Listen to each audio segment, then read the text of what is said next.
கண்ணியின் கணக்கை பார்த்தார்கள்.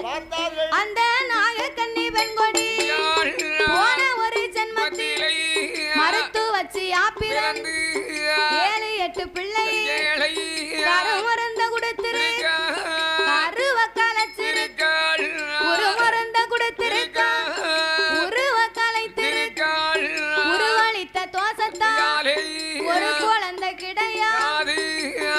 சரி, நாகக்கண்ணி தான் இப்படி ஒரு பாவத்தை பண்ணிட்டா. அவ ஒரு பெண்ணு. நாகராஜன் கணக்க பாருங்களேன், அதுலயாவது ஒரு பிள்ளை இருக்கான்னு பாப்போம். நாகராஜன் கணக்கை எடுத்து பார்த்தார்கள்.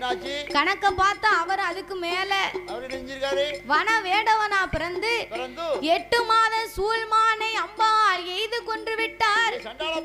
கொன்றதும் பெண்மானு. பெண் மானின் வயசுல இருந்தது ஒரு பெண் சிசு. பெண் பாவம் ஒரு பொல்லாத பாவமாச்சு பார்வதி.